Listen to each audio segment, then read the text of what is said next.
Ito ang panibagong Honda Airblade 160 2025 version. Matagumpay na dinistribute ng Honda ang mga bagong unit nito at kung mapapansin nga natin ay sunod-sunod ngang dinala ng Honda Philippines ang mga upgraded version ng mga previous model nito dito sa Pilipinas. Madami ang namangha dahil sa ginawang upgrade ng Honda. Magmula 150cc na ginawang 160cc at buwan nga lang ang pagitan ay agad nitong sinundan ng bagong Airblade 160. At ito ang pag-uusapan natin for today's video. Welcome ulit sa ating panibagong video. Bago tayo magpatuloy, kung bago ka pa lang sa channel ko ay huwag kalimutan na mag-subscribe. Pakihit na rin ang notification bell icon para lagi kang updated sa ating mga bagong video upload. Isama mo na rin pindutin ang like button bilang suporta sa ating munting channel at huwag din kalimutang i-follow ang ating Facebook page. Ang Honda Airblade ay inilabas sa bansang Vietnam taong 2020 at 3 taon na itong namamayagpag sa kanilang bansa at agad naman itong dinala sa Pilipinas, taon na ang nakalipas mula ngayon. Ngayon alamin natin ang advantages ng features at specifications ng scooter na ito. Umpisahan na agad natin sa pinaka-heart ng motor, ang kanyang engine. Ang bagong Honda Airblade ay mayroong exact engine displacement na 157cc. Single cylinder, single overhead cam, 4-stroke, at ito ay equipped with ESP Plus engine o Enhanced Smart Power Plus, therefore ito ay naka 4 valves. Mapunta naman tayo sa kanyang engine performance. Ang Honda Airblade ay kayang mag-produce ng maximum power na 11.2 kW at 8,000 RPM. At nakakapagbigay naman ito ng maximum torque na 14.6 Nm of peak torque at 6,500 RPM. Mas mataas ang bilis nitong taglay at lakas kumpara sa mga ibang scooter dahil may bilis itong 11.2 kW at lakas na 14.6 Nm. Kaya pagdating sa top speed ay hindi ka dito mapapahiya dahil may ibibilis pa ito pagdating sa pabilisan. At kung akyatan naman ang labanan ay mas malakas ito ng bahagya at hindi ka nito bibiguin pagdating sa uphill. Meron naman itong bore na 60mm at may stroke naman na 55.5mm at meron naman itong compression ratio na 12.0:1. At para sa mga hindi pa nakakaalam ang bore and stroke pag ito ay yung kinumpyut ay dito mo malalaman kung ilang cubic centimeter ang engine displacement mayroon ang isang motor. Isa din sa pinagmamalaki ng scooter na ito ay ang kanyang liquid cooling system, gaya din ng iba pang mga 160cc ng Honda, pareho itong naka-liquid cool. Malaking advantage ito ng Honda Airblade kumpara sa ibang mga scooter, kaya panalong-panalo ka sa Honda Airblade 160 dahil naka-liquid cool na ito at kahit saan ka man magpunta malapit man o malayo, ay makakasigurado ka na always in, proper good condition palagi ang engine ng scooter. Kung mahilig ka naman sa long endurance ay maasahan mo ang Honda Airblade dahil kaya nitong tumagal sa haba ng biyahe. Maghapon man o magdamag, kaya wala kang magiging problema pagdating sa overheating issue. Pag-usapan naman natin ang mga smart features na mayroon ang Honda Airblade 125. Una, ito ay equipped with IECS.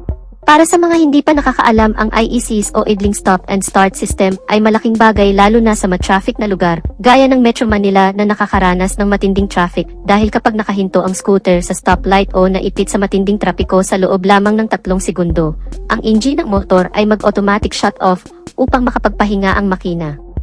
At ang pinaka-main purpose nito ay pigilan ang nasasayang na gasolina habang nakahinto ka sa traffic.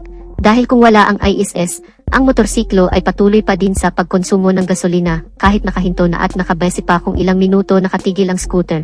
Kaya mas madami na din itong maibubuga na emisyon na nakakasira sa ating kapaligiran. Kaya mayroon itong ISS para pababain ang fuel consumption at emission sa mga traffic situation. Pangalawa, ito ay equipped with CBS. Ang combination braking system ay mas reliable gamitin kumpara sa standard brake lamang dahil ang kagandahan ng CBS pag pinihit mo ang front or rear brake. Alinman sa mga ito ay magsasabay ng bahagya upang maibigay ang balancing braking power na kinakailangan ng scooter kapag ninais mong huminto, kaya malaking bagay din ang pagkakaroon ng combination brake kesa sa standard brake. Equipped naman ito ng hydraulic single piston single disc sa harap. Meron na rin pala itong anti-lock braking system sa harapan. Ang anti-lock braking system ay piniprevent nito ang pagka-lock ng brake kung merong bigla ang pagpreno, na magreresulta sana sa pagkadula sa kalsada. At ang ganda din ng kanyang mags wheels na mayroong single spoke stars design at gumagamit naman ito ng mechanical leading trailing o drum brake. Pangatlo, ito ay equipped with side stand cut-off switch. Ang function naman nito ay hindi aandar ang makina kapag nakababa ang side stand ng motor. Isa din itong safety features na maituturing. Pang-apat, ito ay equipped with USB charging port. Nasa ilalim ng upuan located ang USB, bagay na hindi masyado nagustuhan para sa ibang riders gaya ng mga mahilig mag-long rides na kinakailangan naka-charge palagi ang cellphone para sa magdamag na paggamit ng GPS. At sana sa next version ng Airblade ay ilipat na nila ang USB location, gaya ng sa Honda Click na nakalagay ang USB port dito sa harapan kaya ito ay easy access para sa isang riders. Pang-lima, ito ay equipped with smart keyless system. Yes, hindi na ito gumagamit ng mechanical key at lahat ng version ng Honda Airblade 160. Ang kagandahan naman kapag naka-smart key ay syempre effortless na ang pag-on and off sa scooter. Dahil pa remote ka na lang pagbubuksan mo ito, kaya ito ay very secured at mayroon na din itong answer back system at anti-theft alarm na dagdag security assurance, bagay na kapaki-pakinabang sa lahat ng mga Honda users. Mapunta naman tayo sa kanyang suspensions. Sa harap ito ay naka-telescopic fork at meron naman itong dual shock absorber dito sa likod. Ang kagandahan sa naka-dual shock ay ideal ito sa mga heavy loads dahil mas mabigat ang kaya nitong buhatin at ikarga o di kaya ay pag mayroon kang iangkas at mas balance ang force na kaya nitong ibigay na nagpapanatili sa mataas na stability ng motorsiklo at mas maganda ang bouncing performance nito pagdating sa mga heavy workloads. Meron naman itong fully digital dashboard na very detailed at lahat ng information ay makikita mo dito. Ang kagandahan din nito ay meron na itong built-in voltmeter para sa battery health monitoring. Ang sukat naman ng gulong nito sa harapan ay 90/80/14 at sa likuran naman ay 100/80/14 all tubeless. Pagdating naman sa lighting system magmula headlight, daytime running light, tail light, at turn signal lights ay naka-full LED na lahat. Meron naman itong fuel tank capacity na 4.4 liters at ang kagandahan ng kanyang fuel tank ay nasa harapan kaya less hassle na din dahil hindi mo na kailangan buksan ang upuan para magpagasolina.